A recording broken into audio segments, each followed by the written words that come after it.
Hi, this is Christopher Perrin, and welcome to this episode of the Christopher Perrin Show. I am delighted to have with me Dr. Grant Horner and Karen Moore. Both are wonderful colleagues and educators who have been, friends for more years than I care to count right now. But we have been around the block, and the block that's interesting that we've both traveled. All three of us rather have traveled in the last maybe 10 years is Italy, for related but independent reasons. Grant, you got interested in starting a program in Florence with Masters University, and Karen, you went and did a master's degree at Edinburgh, and you started to think about archaeology in Latin, and you're a Latin educator and a Latin author. Both of you are authors, and you had to go to Italy too. So eventually it seems like classical educators hear this call that they're supposed to return to Italy. So Grant, if you just introduce yourself and tell us what attracted you to Italy, and then pass it on to Karen. Yeah, well, the first really great story, right? The Odyssey. It's a nostos. It's a return home. All of us long to return home. There's nothing like Thanksgiving and going home or coming back from a trip and seeing your family. And for me, going to Italy as many times as I've done it, I just came back for my 35th time. These visits range from a week or 10 days to 2 months.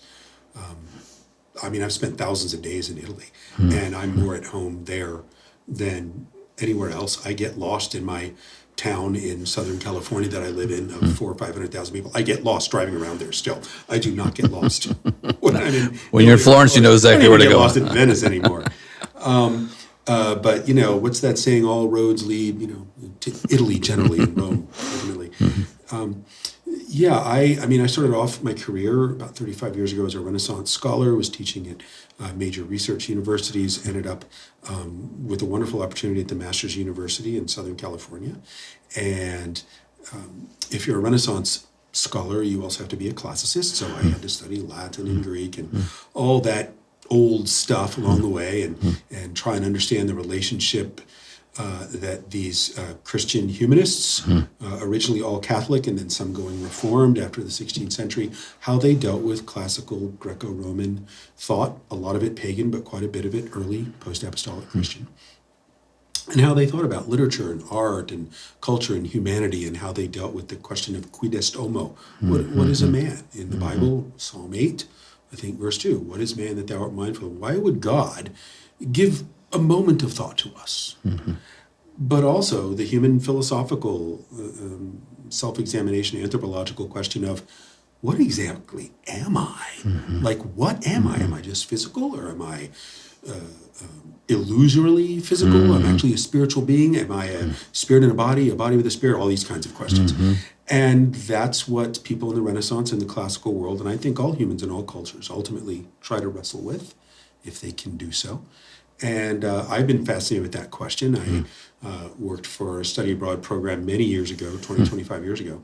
And my first day in Italy, I was teaching in Italy. I was walking through Venice, and a couple days later, walking through Florence. Did not know either city. And I would point to this and that. And of course, the night before, I was furiously memorizing maps and facts, and probably doing a pretty bad job. But I fell in love with it immediately. And it's kind of a love at first sight thing.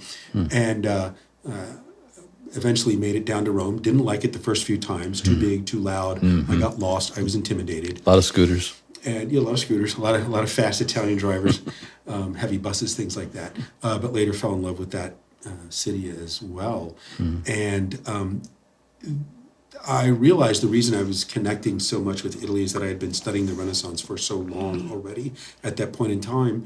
And Florence, which is where my program is based, is the culla del Rinascimento. It's the cradle of the Renaissance.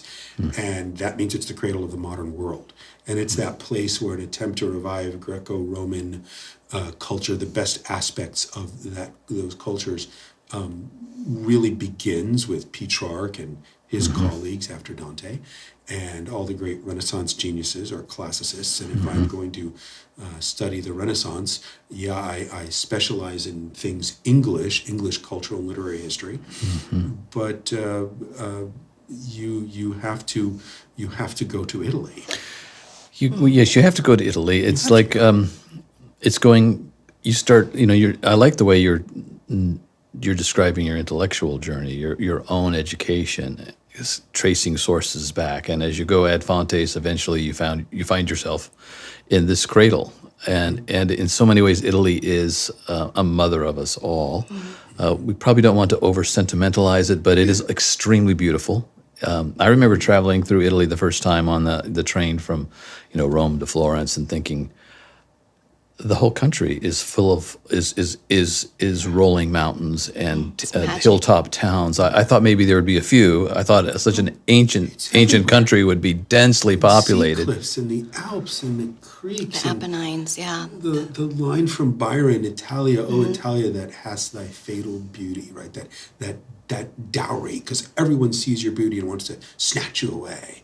It's astonishing. It's still what Byron saw. How about you, Karen? How did you find your way to Italia? So my first trip to Italy was at the age of 18.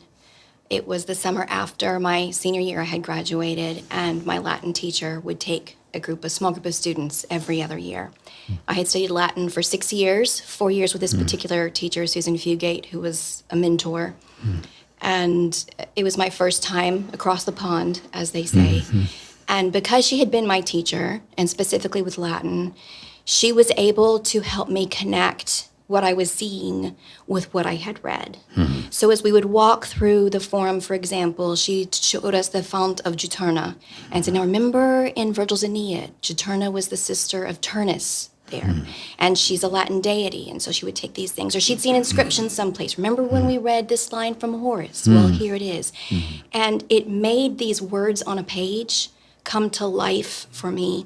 And it so profoundly impacted me that I can still remember thinking, Lord, I want to do this one day. I want to bring my students to have this transformational experience, to meet with the authors, to meet with the scenes that they have read about.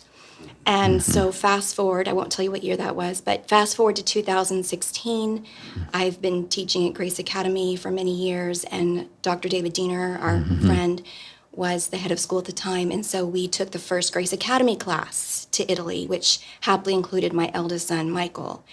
And we were able to do those same things, is take them and tell the students, here's what you've been reading in the Aeneid, or here's what you've been reading in Shakespeare, here's what you read with Machiavelli. Let's go stand at the tomb of Machiavelli in Florence. Let's talk about Galileo in Florence, where he was, and to make these things come to life for them. So then the following year, in 2017, I was able to go with the Virgilian Society on a program with Dr. Steve Tuck back to Italy. And I did this mainly because I thought I want to learn more. If I'm going to be the director of the senior trip program for Grace Academy, I want to learn more about how to connect material evidence to written texts. And that's exactly what Steve Tuck did for us. And so inspired me that that's actually why I went to Scotland. It's specifically to pursue a degree in classical art and archaeology with the intent of seeing how these two things have conversation with each other. And how can I bring that conversation into the classroom for my students, even before they're seniors, as I teach Latin, or as I teach ancient history, as I teach ancient literature, what can I bring of the art and archaeology of literature here so that when I take them, they stand before these pieces and marvel, having known what they've seen. There's a wonderful story about Michelangelo and the discovery of the Laocoon. The Laocoon's being uncovered, and Michelangelo's brought to the site, and he looks at the Laocoon, still half buried in dirt, and his response is, so this is the Laocoon of which Pliny the Elder speaks. And I want my students to be able to stand in front of the Laocoon, now at the Vatican Museums, and say, so this is the Laocoon of which Pliny the Elder speaks. This is the scene from the Aeneid. This is the scene from the poets and the tragic stories. And to have that moment of transformational wonder, and also an enticement, quite frankly, too, as they're studying, because now that the program's been in, I don't know what year here, I'm trying to do the math in my head really fast. But as the students, the younger students have watched their older siblings, their older peers go to Italy, and as I now say to them, we're going to go see the Bernini statue of Apollo and Daphne. Let's read that story in Ovid's Metamorphosis, and let's look at that statue together. And then they carry that forward to being in situ, seeing it. Again, it makes the literature, the stories that we tell, more than words on a page, more than a homework assignment. It brings that sense of beauty and wonder and the realization of a conversation that has happened for centuries, for eons, that they, even in their youth, can begin to recognize and take part in. And I think you just get into a much deeper level in that there in Okay. Italy. So we wanted to talk about pedagogy. We wanted to use Italy maybe as our way of getting there. I think one could make an argument that every classical educator and student should go to Italy, but not all can. But nonetheless, the experience of going to Italy, and like the ones that you just mentioned, are indicative of something, isn't it, that we need to do with students, whether we can go to Italy or not. So I wonder, you use language of participation and connection and anticipation. There's something very embodied about being able to be in situ, in the field, doing this kind of teaching. But it is Italy, and it is thousands of miles away. So can we do it here? And what are the pedagogical principles that are at play that you were describing? How else might you do what you did in Italy, even when you're in Texas or in California? Well, I think the first step is teaching yourself. So I need to, as an educator, find out what is there that I want to bring in to my classroom. What are the masterpieces of art? What are the great works of architecture that I want to bring into the classroom? And how do they align well with whatever class or curriculum I'm teaching? And think about intentionally how to incorporate that. So, for example, I just mentioned the Bernini statue. I taught a course this spring to my students, both at Grace Academy and my undergraduate students at Houston Christian University, on the poetry of Ovid, specifically the Metamorphosis and its artistic reception. So we would read a story in the Latin, translating it, and then I would say, okay, now, my dear ones, when Bernini, I mentioned him earlier, made this sculpture, or another artist, John William Waterhouse, did some lovely watercolors of some of these different female figures. When they are trying to tell this story through their art, they're not just thinking about some story that they've heard once upon a time. Many times they have read the original Latin texts. So from my role as a Latin teacher, but of course I teach ancient literature and translation too. I'll say the same thing. I'll say, so I want you to look at this art, but I want you to look at it through the eyes of an artist who's read Virgil, or who's read Ovid, or who's read whatever. And how can you look at Bernini's Apollo and Daphne? I'll just use that as a case study to keep myself focused. How can you look at that and see the influence that Ovid had? Because after all, I believe it was the 12th century, it's called the Aetas Ovidiana, because the amount of art that was produced based on the Metamorphosis. And so you'll see things like the way the fingers and the toes, the digitos, as Ovid calls them, become the branches of the roots. One of the things that I find the most dramatic is you see in Ovid that Apollo, he's gaining up to Daphne. He's finally getting close enough to reach out and touch her. He reaches around with his right hand, and it says in Ovid, and I'm saying this in translation, it says that he reaches around, but all he can feel is the heartbeat beneath the bark. Go stand before Bernini's statue. He has, now he uses the left hand, so there's a little bit of artistic license there, but the only place that Apollo comes into contact with Daphne in that statue is his hand, but the bark is there. He doesn't even touch the skin.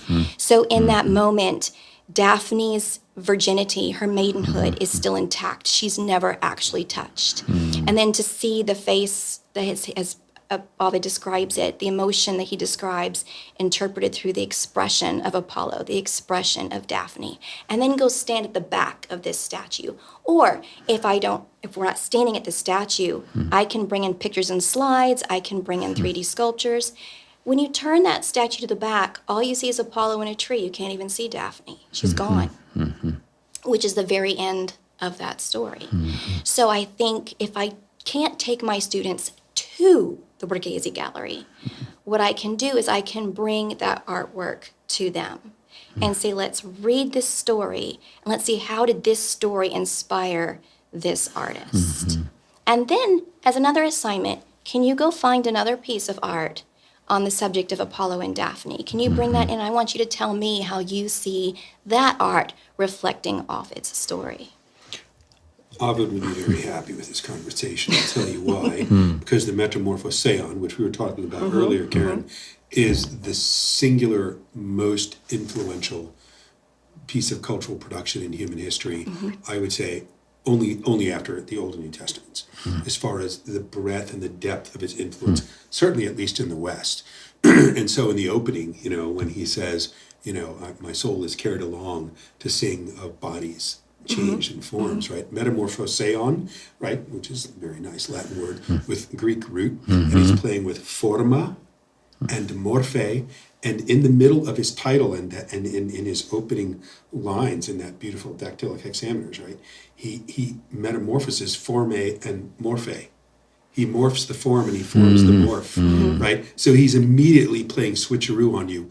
Nothing would please Ovid more than to have people 2,000 years later talking about an artistic narratological variation. Well, it wasn't the right hand, the left. Ovid would be like, that's right, that's how you do it. Because he took all those ancient myths with those ancient structures that go right into the roots of the human psyche. The pursuit, the one who flees. My joke with my students when I'm teaching Ovid is, so what were Daphne's last words when, the guy's closing around? She said, I just want to leave.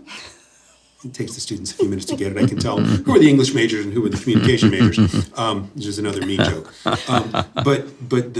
But the cultural power generations later of something like that Daphne and Apollo story, which I always like to compare with the Pan-Syrinx story. What is this business about chasing girls and they turn into vegetative material to escape your clutches, and then you turn them into a musical instrument? That's when you just don't learn no. Is this kind of wondering, eye-opening moment. And, I do the same thing, a similar thing with Orpheus and Eurydice, right? This desperate, I would rather die than not have you. I will literally go to hell to get my girl back. And if I have to stay, then I'll stay. And then the power of music to transform and even draw a tear out of Pluto, Hades, the god of the underworld. And then the horrifying loss when, out of love for her, he turns around one step too soon, and her last words, Vale, and she sinks back down. I mean, if that doesn't draw a tear out of your eye in a classroom, then you have a bad teacher, because Ovid's really the teacher. Now, when it comes to going to Italy, students were like, why is Ovid so great? Well, he's Italian. Don't think of it as a Roman. There's something about that peninsula. There's something about the water and the Tiber. Well, you want to drink that, but something about the water in the Arno in Florence, certainly. But I shamelessly make use of YouTube when I'm preparing students to go to Italy. There is so much high quality, educationally sound content about every city, about every artist, about the pieces of art, about the literature, so that those of us that are classical scholars, and we're all classicists here, and I'm sure much of our audience are also classicists. To be a classicist in one sense, just disciplinarily, means you are interdisciplinary. The reason that Michelangelo Buonarroti said, that's the one in Pliny, was because he'd read the Historia Naturalis, and he knew his Latin, and he could read it, and he would read Pliny in the original, and hear about this amazing statue that 3 guys had built a long time ago that was buried under the dirt in Rome. And here's a genius across multiple disciplines, culturally productive disciplines. He was a poet, a philosopher, kind of an amateur theologian. He was a sculptor, an architect, a painter, a draftsman, an engineer. Just what did he not do? And when he sees a statue being cleared out of a farmer's field, and he sees that horrifying face, his first thing is to make a classical quotation, which means he didn't just read it, he had it in his head. He knew the text, he knew the context, he knew about the history of sculpture, he knew about the fact that this was a lost statue, right? In other words, he had this kind of sublime flash of recognition, which means he was educated. He was educata. He'd been led out of himself. His mind had been expanded.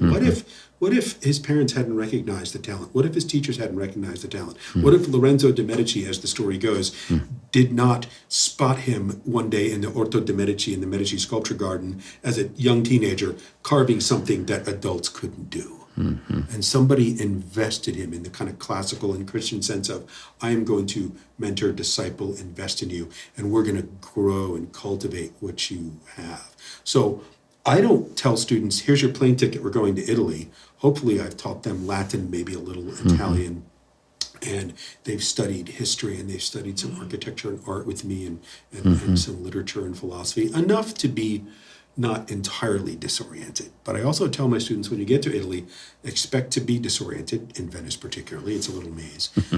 But disorientation is of immense pedagogical value. As a matter of fact, if you don't start off by disorienting your students, you're never going to orient them properly. Okay, let's follow that a little bit, because there's a number of braided pedagogical principles here. Certainly, it's an embodied pedagogy. When you're in the field, when you're in situ, you have to actually teach in the real world. You're not in the artificial classroom environment. As wonderful as it can be to just pull literature in, and even YouTube videos, or even replicated art, reproductions like of Bernini.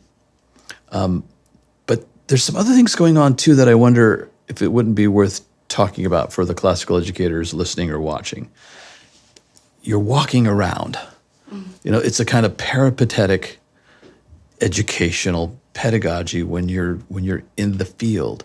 And then to follow up on your comment about disorientation, you have to help them get somewhere. And maybe you don't just want them to follow you blindly to the next church or Duomo. You want them to start looking with their own eyes and figuring out for themselves where they are and where they should go next. And I'm thinking of Christ and his famous comment in Luke 6, where he says that a blind man will not lead. If a blind man leads a blind man, they both fall into a pit. But the student, when he's fully trained, will be like his teacher. That the teacher is in parallel with the blind man. The teacher is somebody who has seen something and wants to help his students to see as well. But you can't see for your students. They have to see for themselves. Yeah. It's very much the Platonic cave. Yeah. Right? And I tell my students, we do different things in different cities, right? They're there with me for many, many weeks in Italy every summer. And in Rome, we're staying together. It's big, it's scary, it's intimidating. There's a few bad neighborhoods, and I'm going to guide you. In Florence, after I've walked you around a few times, you're going to learn the city. It's going to become like a second home to you, as it is to me, and you're going to spend a lot of free time there. In Venice, we get off the train and we drop our bags, and we meet downstairs in 15 minutes, and I put them in little groups, and I tell them, turn off your phones, start walking, get lost. Now, just to interject a clarification, you're talking about your university students, These are correct? university, yeah, they're all over 18. Because this is the conversation that I know you and I have had, is what can you do with university students that you cannot do with high school students? So as much as I would love to do that with my high school students, I actually did that when I was a graduated senior. She would let us just go for the day, but we're in a different age, different day, different time. So I don't just give them that free reign, but at the same time, I will give them perimeters. Yes. So I might say, set up a little bit of a scavenger hunt or a treasure hunt, and we're going to go to this piazza, and this is what I want you to look for. Or these are some of the clues I want to give you. I also prepare ahead of time a little travel journal for them, because I want to find that balance between walking through Italy, constantly lecturing, and also their sense of really wonder and enjoyment and self-discovery. So I have little travel journals where in some cases they have quotes, like they have Ovid's quote from the Metamorphosis for when we go see the Bernini sculpture. We have quotes from the Aeneid for when they stand in the Forum at Rome. We have quotes from Horace and his monument more lasting than bronze when we stand in front of St. Peter's Basilica. So we have these different clues. I have some little maps in there so I can take them to a place and give them some general orientation, general guidelines, but then give them within boundaries some time to get across. I also think about a three-dimensional Socratic exercise. And when we're sitting around the table in the classroom, when we want to get beyond lecture and put them in the attitude of discoverer, we just ask questions, we don't give answers. So in many cases, I'll stand someplace and I'll start asking questions that cause them to think, to respond, to look, to listen, to observe. And so those are some more guided ways with a younger group that you might do the same thing that you're talking about with an older group. Isn't that pedagogy extendable to the classroom? And you don't have to be in Italy to do that, although Correct. it's the perfect thing to do in front many of ways. beautiful And it's the monuments and bridge that churches. will link them together, because my university students that I take to Italy, and I've taken a number of high school groups, probably 15 or 20 different times. But with the university students, there's a certain maturity level as a general rule, and certain kind of freedoms that you wouldn't give to younger students. But my university students have been trained in several years of pedagogical classroom work with me, because I don't do hardly any lecturing in any of my classes. They're all upper division classes, and I just ask questions. Okay, so you read Spencer's Fairy Queen book 2. Tell me about it. And I'm just asking them, asking questions. And that's what happens in Italy. They've done a lot of pre-reading, and I've done some pre-lecturing for them. But when we arrive, and I come around into that beautiful cortile in the Vatican Museum, and they see the Laocoon statue, they don't go, "Oh, what's that? That looks cool." They know it. They've read the Aeneid. They've read it in Latin, and so now I'm asking questions. Are you surprised that it's smaller than you thought it was going to be? But when we saw David last week, he was bigger than you thought he was going to be. And it's a constant series of questions. So I think that constant, as you said, peripatetic, that walking around embodied pedagogy is helpful. At the end of the Vatican Museums, one of the last things you see, other than the Sistine Chapel, is the Stanze di Raffaello, the Raphael rooms. And you see that image that is in every classical school, the School of Athens fresco by Raphael. And I said, do you notice how tired your feet are now? You walk in the room, you turn, and you, whoa, look at that, it's bigger than I thought. Wow, it's so vibrant. And I said, do you notice the irony of the fact that he paints Plato walking with the peripatetic walking philosopher, and here is Aristotle, looking like a very idealistic young Michelangelo, and we start playing with all those ideas. But there's something about being there that you can't replace in a classroom, but it doesn't mean that you have nothing in the classroom, and that the only great education will take place in situ in Italy, or even in an art gallery in the U.S. Because it seems, you used to sign your name in email of Solvere Ambulando. I do. But Still do. to solve things by walking. Solve by walking. Isn't there a way that you can walk with students even in the classroom? And isn't there a way that you can disorient them while they're in the classroom and get them to see? I mean, it's so lovely. You get to do it literally when you're, in Rome and you're before, a statue or a church. But it seems like it's a transferable pedagogy, that we need to do this, by analogy at many other times. And by disorient my students, I don't mean give them bad information. That's the job of the public schools, right? And then teach them how to think badly about things that are incorrect. What I mean is present them with something, a text, an idea, an image, a piece of music, and have it be overwhelming. Have the aesthetic experience and the complexity of thought, or maybe the simplicity of thought, be too much for them. And I let them just sit and stew. I just let it simmer, right? Instead of the student looking up from the Scantron saying, what do you want me to put? Which is an education. I want you to experience, hey, I don't even know how to deal with this painting or idea. Like, what do I do with Plato's cave? I want them to be disoriented, and then that's when you can reorient them through Socratic pedagogy and through the experience of discovering the things you don't know. So when you're in a town or city like Rome or Florence, you do need to study the maps. You do need to orient yourself, and I love the fact that you want the students to get lost and then learn how to find themselves. So education as orientation is just an interesting metaphor if you think about the student being in a cosmos, which is like a great civitas that they have to find their way in and discover. And then also the metaphor of seeing, because particularly you, Karen, kept talking about how you wanted them to look at, gaze, see in light of their own reading. And we use this word, this verb, as a metaphor for coming to know things. You know, so many ways. It's this. I see what you're saying now. Right.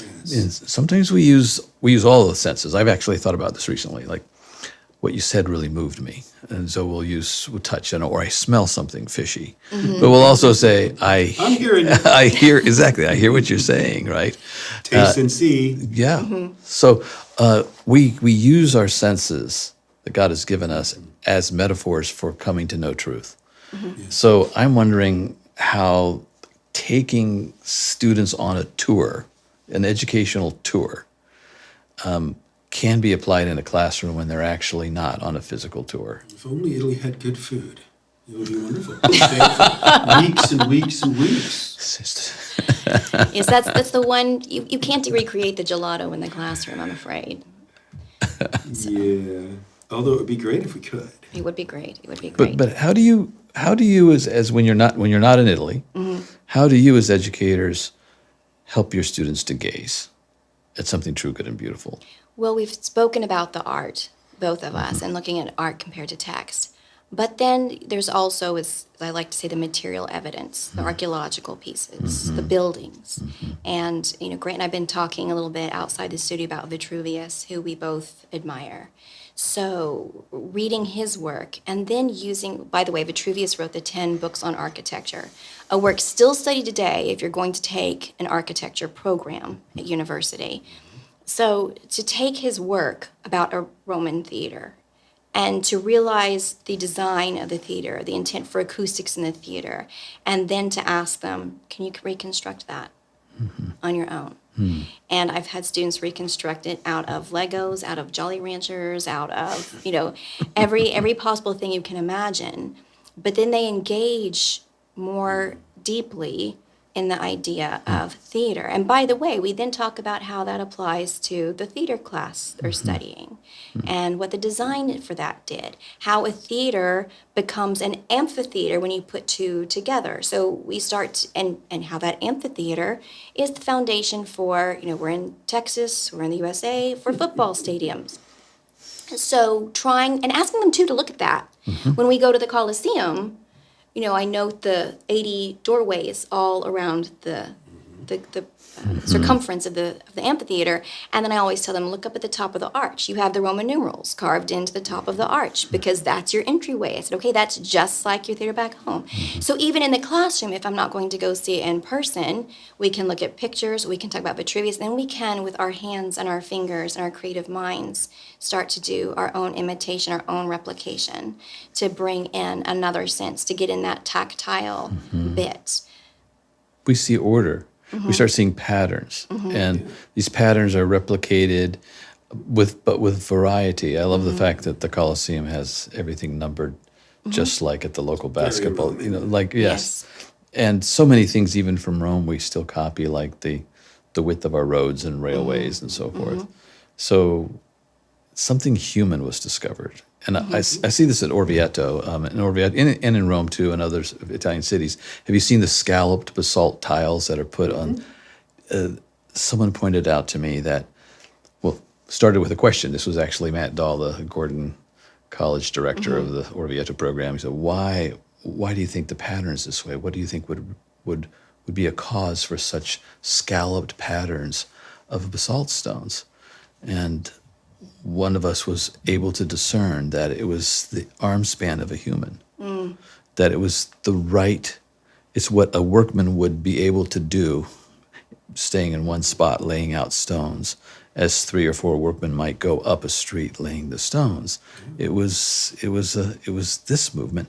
And those things just stay with you when you realize there are patterns that harmonize with our body and with the world as it comes to us.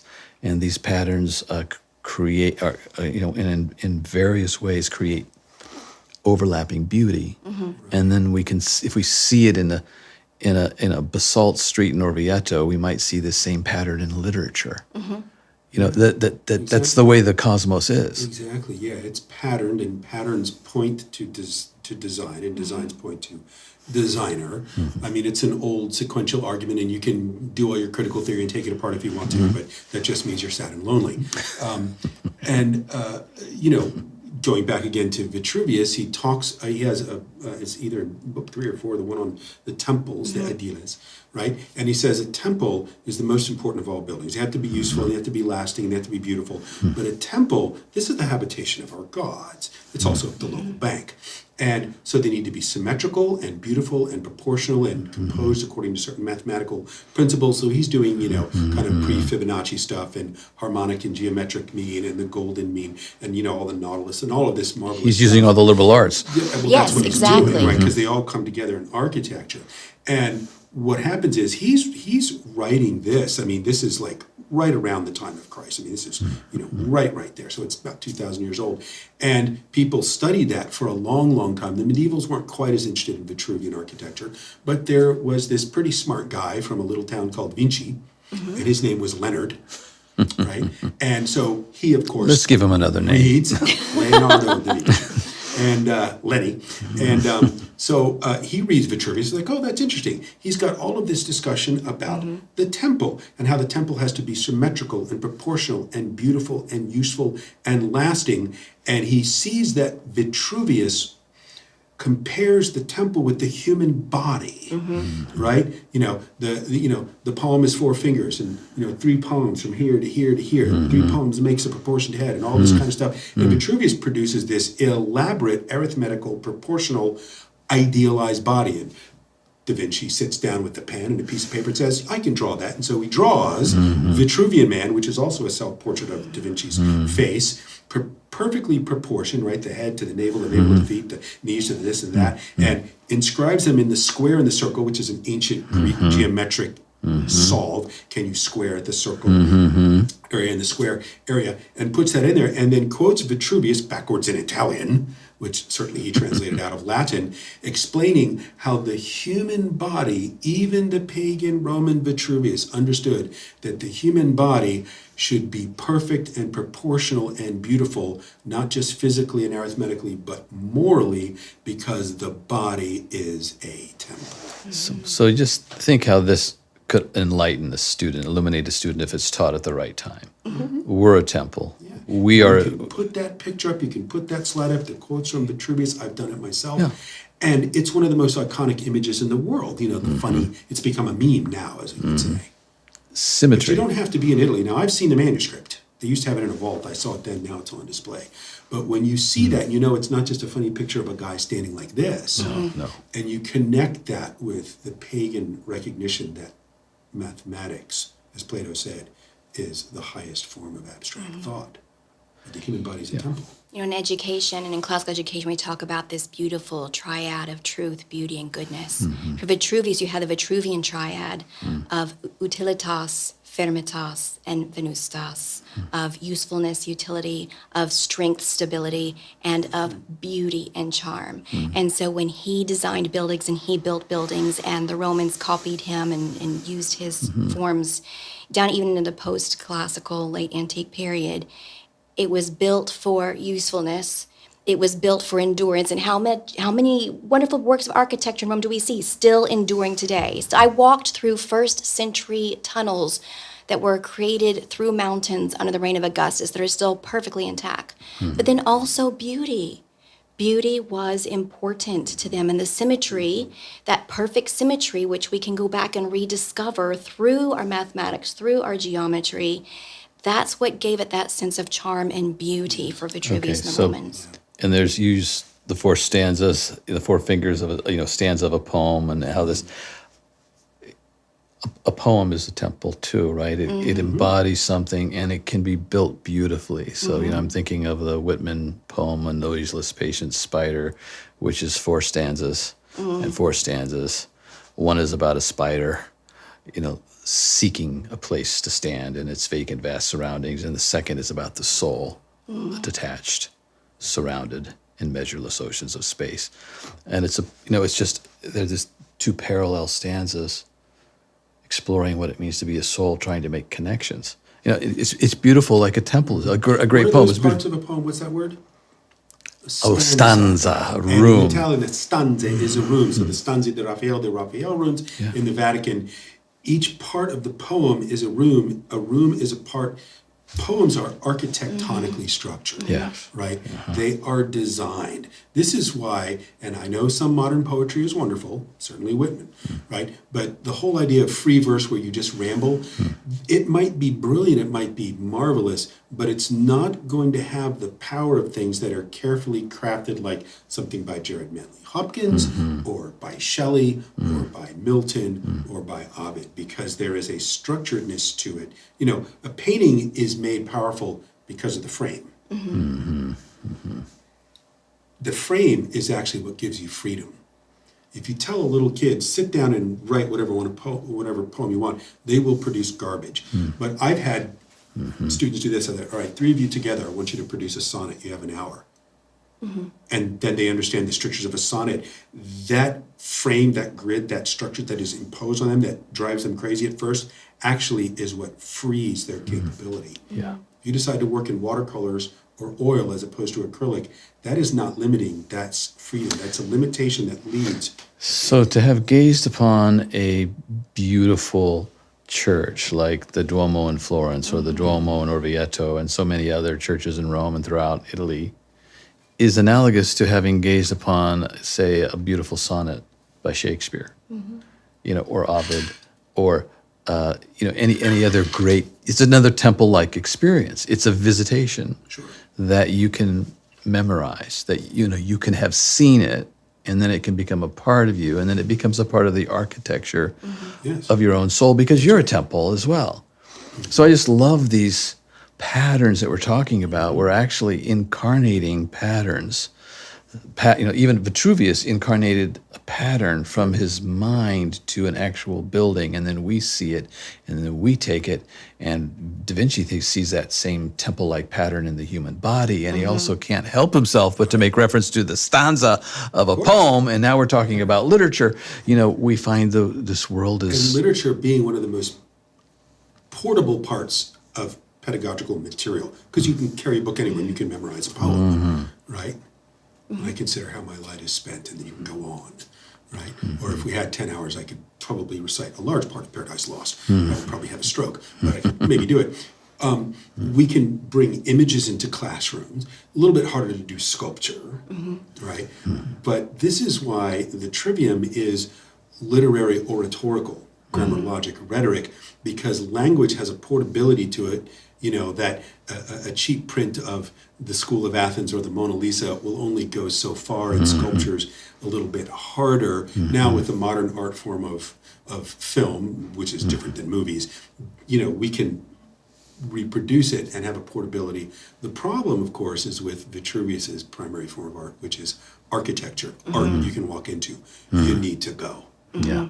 If you haven't been inside of Chartres or Notre Dame or any of the Italian cathedrals or chapels you've mentioned, right? And as you talked about, going through those tunnels and walking into those ancient buildings, there's something where the material embodiment of other ancient people's work that still lasts. Who knows what literary texts were lost in the burnings of the Library of Alexandria, right? If Petrarch had not found some of Cicero's letters in that monastery, who knows if we would have had the same kind of Renaissance, because he's the guy that fired off the first shots, right? So you have to find what level of portability there is and then mitigate the rest. I can show you a picture of a sculpture, a photograph, but that's really kind of silly. A photograph of a painting is a different thing.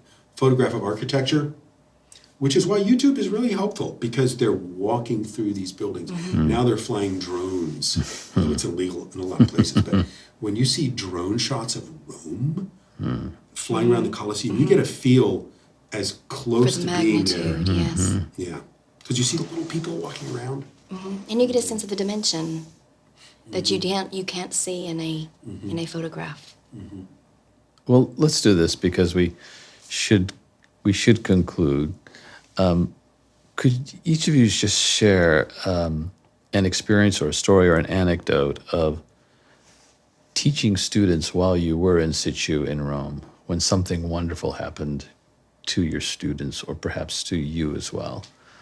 When did you see, give us an example of how this kind of experience can be so meaningful to a student? So I think the anecdote that I have, I mean, there's so many little things, but I think one of the big moments for me, when you see that recognition in the moment, is that we had entered the Borghese Gallery. And I was with a colleague who said, Karen, I'm not sure what's happening on the ceiling frescoes. Each room, by the way, in the Borghese Gallery has these marvelous frescoes that tell different stories, often, I think almost always, of mythological settings. And this was a very learned colleague, looked up and said, I'm not quite sure what's happening here. Can you tell me? And I looked up, and I immediately recognized the story. But instead of just telling him, I called our senior class over. And I said, okay, guys, I want you to look up. And I want you to tell me what you see, what's happening on the ceiling. And it took them a few moments. So I didn't tell them. I just asked a question. But I knew they had encountered the answer. So they look up, they talk about it. Oh, it's Dido and Aeneas. It's a story of Dido and Aeneas. And they're getting very excited about this. A lot of them had read the Aeneid with me and had journeyed through the up and downs of this relationship in book 4. And they began to go picture by picture and tell me and my colleague exactly what was happening in each one. And when they'd finished, first of all, my heart was just a cup overflowing with joy. They got it. Thank you, Lord, they got it. But I said, okay, I want you to just think for a moment about what just happened here.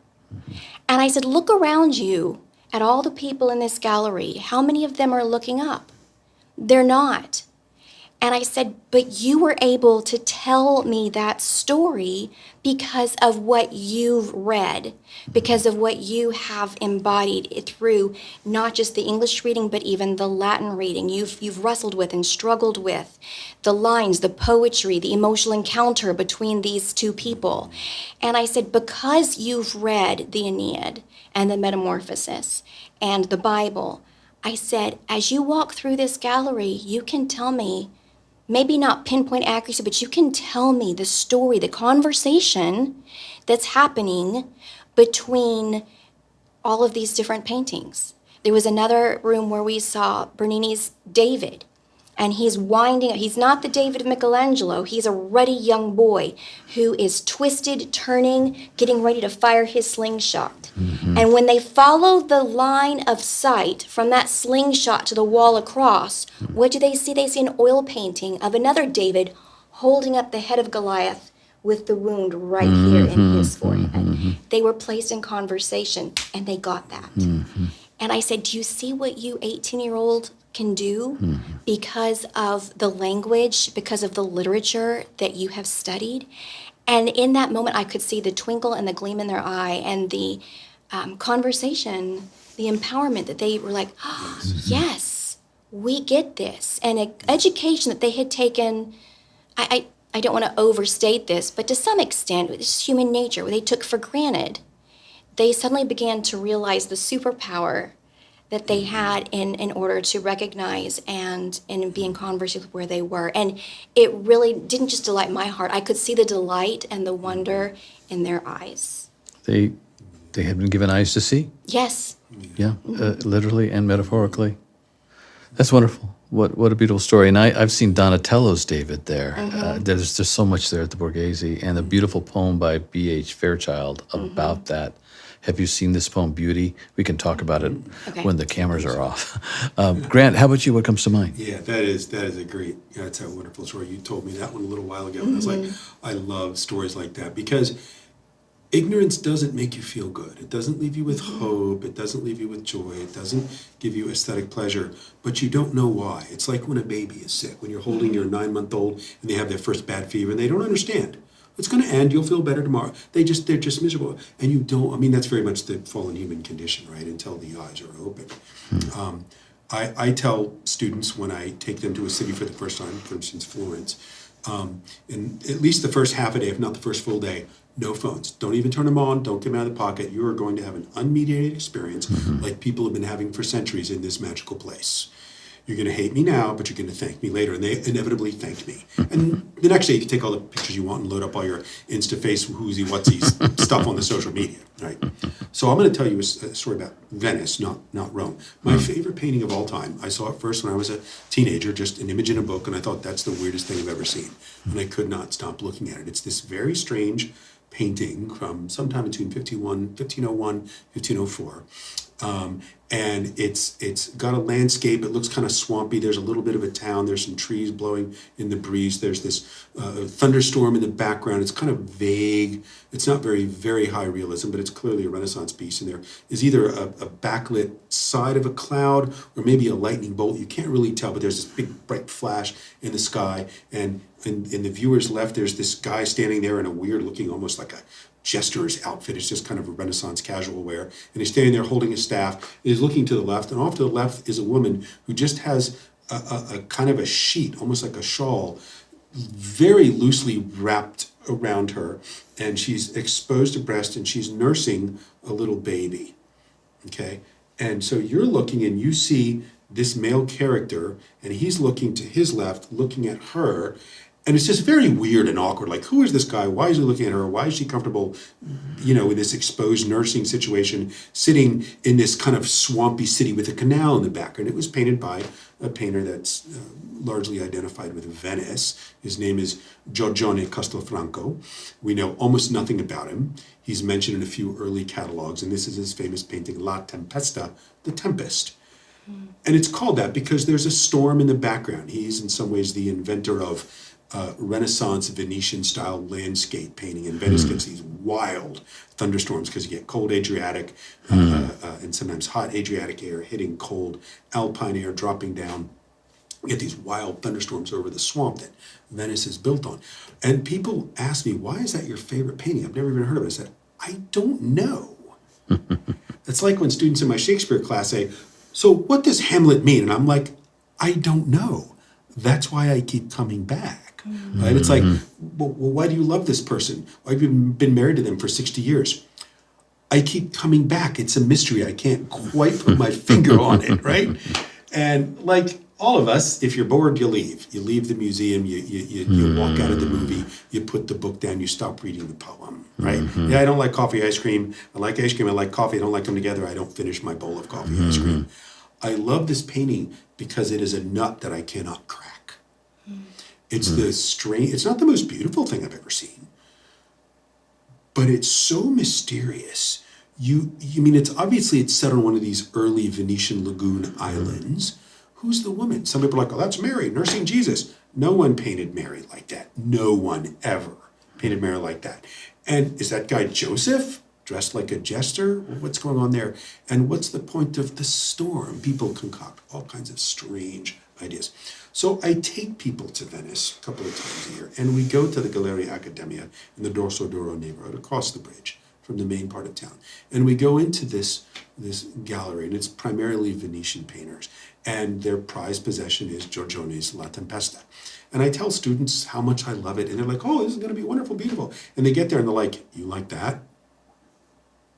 That's like saying your favorite car is the Pontiac Aztec or, 1982 Volvo station wagon in metallic gray. It's like you could have chosen a 1966 Porsche Targa and you picked that? It's not beautiful, which opens up questions of what is beauty? Is it in the eye of the beholder? Is it objective? So on and so forth.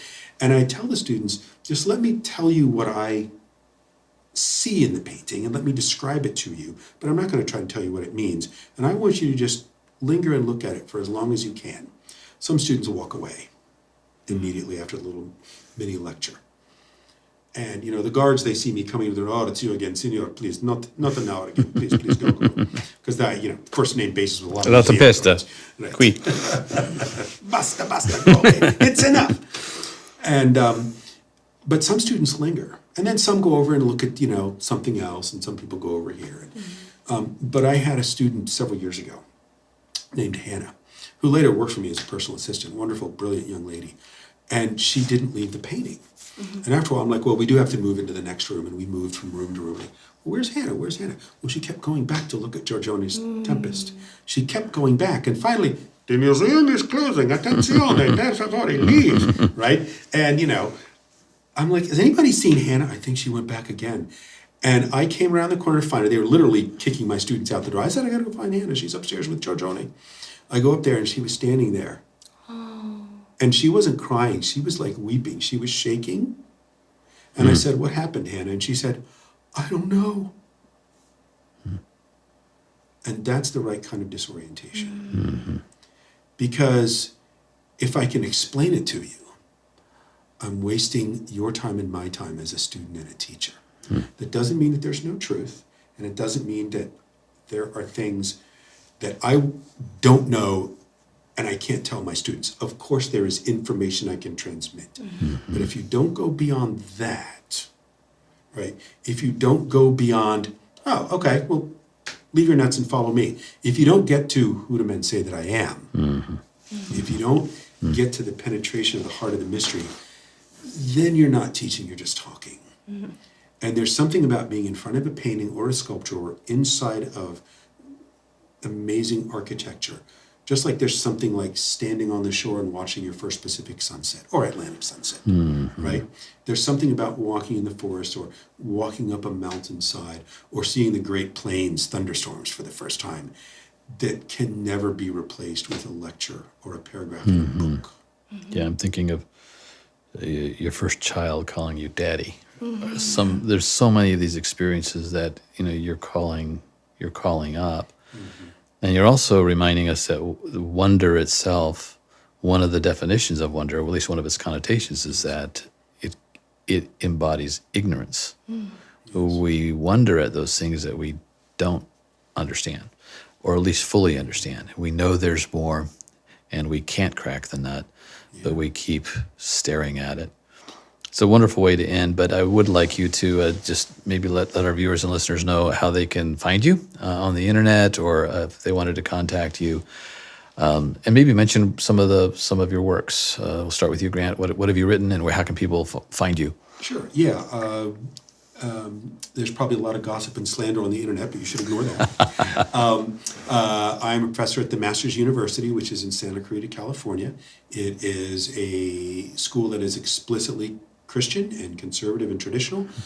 We are in the Reformed Baptist tradition, but we have a wide variety of students. But the faculty, staff, and board are in the Reformed Baptist tradition. And we are approaching 100 years. It's coming up in another 2 years. So we are only 900 years newer than the University of Bologna, which is the oldest university, more or less, in Europe. My first book, which is about 15 or 18 years ago, is Meaning at the Movies, which was published by Crossway. And it is a theology book disguised as a discussion of why film art has such a powerful effect on our consciousness. And Classical Academic Press wonderfully published my little book on John Milton, Classical Learning and the Progress of Virtue, the Miltonic Puritan Christian idea that reading and studying widely is useful for a Christian in order to develop the virtue of discernment. And I've written a couple of other books, including some from Canon Press. They published a Reader's Guide to Dracula. And then I think I did another one with them. I'm trying to remember. I'm currently working on a couple of things. I have a full-length academic book that I'm working on getting published right now, which is on the theological relationship between John Milton and John Calvin. It's only available in published form as a dissertation right now, and who reads dissertations? But I'm turning that into a book. That's done and just being finalized. And my current major project is historical fiction, which is something new for me, but it's heavily academically researched, and it is on the designing and building of Brunelleschi's massive cupola, the dome that sits on top of the Florence Cathedral. A number of books have been written on that, so I've been spending over a decade studying architecture, engineering, medieval thought, Vitruvius, and Brunelleschi, this funny-looking little 5'2" Florentine genius whose ego got crushed when he lost one major contract to Lorenzo Ghiberti and decided to build something bigger and better than anything Ghiberti could do with his little doors on the baptistry, as he said. I'm kind of living in Florence in my head and reading diaries from the 1400s and architectural manuscripts and things like that. And that will come out when I am done. It's going to be about 1,000 pages of manuscript. But I'm also a guy with a big family and a lot of grandkids, so I don't always have a keyboard on my lap. I also travel around and work with classical schools. I've worked with about 7 or 8 startups in California alone, and I work with a lot of young schools, helping them to build their curriculum and find and train and hire their faculty. I run a study abroad program in Italy in the summer through Masters University, and I am the founder and director of the Classical Liberal Arts undergraduate degree program that trains up young classical teachers to go out and conquer their worlds one classroom and one student at a time. Thank you very much.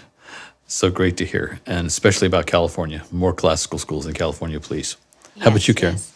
So I live in Georgetown, Texas. I built the the 3rd grade through 12th grade Latin program there, and Greek as well. And I still teach quite a bit there. I'm also an adjunct professor with Houston Christian University. And I'm actually going to be offering a class for audit this fall that I'm very excited about on Latin letters and their association with classical art and archaeology. And it's specifically designed as a remote class to help teachers out there who want to do continuing education. But, you know, as teachers, when we get grounded with family and at a school, it's hard for us to just go and study. So this one's specifically designed to support teachers by having it at 4 p.m. Central Time on Mondays and Fridays. If you're interested, you can find that through Houston Christian University. I'm also the author of the Latin Alive series with Classical Academic Press and the La Bellista Historia series. The LA series has just undergone a wonderful revision that has incorporated a good deal more of art and archaeology into the book. In fact, this summer I was on a trip to Italy and constantly taking pictures with my husband. I kept saying, I need this one for the book. I need this one for the book. And so he's decided to write the entire trip off as a business expense. So you can see a bit of what Grant and I are talking about as you study Latin in that book series. I also have a book, Hancus Ille Vacanus, so on the lighter side of Latin, Hank the cow dog is in Latin, and that's one is with Canon Press. Going back to Classical Academic Press, I've got a few courses on Classical U. One of them is on the Aeneid, Furor versus Pietas, and another one is on Classical Art and Archaeology, and I'm pleased to say that Grant and I are working on an expansion of that project with the specific idea of what you were asking earlier on pedagogy. We can't all take our students to Rome. How can we bring these things into our classroom? Or we do want to put together a senior trip program. So what should we start thinking about? How should we start orienting for that? Because all too often I think we tend to relegate art to the art class and humanities to the humanities class and Latin to the Latin classroom. And we need to start thinking more and more about how we integrate those things, how we can bring them together for our students. First and foremost in the classroom where they are, but then as I think Grant and I have both imparted, at some point in time, you need to go to Italy. You need to stand in those beautiful buildings. You need to stand before that art. You need to eat the gelato, and you need to just embrace the culture and the experience. So we're partnering together to create some teacher resources that will be forthcoming in the near future. So I'm very excited about that. Thank you so much, both of you. So just note, you can find their books at Canon Press, Classical Academic Press, their course on Classical U. Almost forgot to mention that some of the pedagogies we're talking about, at least the embodied pedagogy that we're talking about, is something that Carrie and I cover in this book, The Good Teacher, 10 Key Pedagogical Principles That Will Transform Your Teaching. If you can't see it, at least you've heard the title there, and that's also available at Classical Academic Press. Thank you so much for your time and for your work. I certainly appreciate it, and I'm sure our viewers and listeners do as well. Thank you.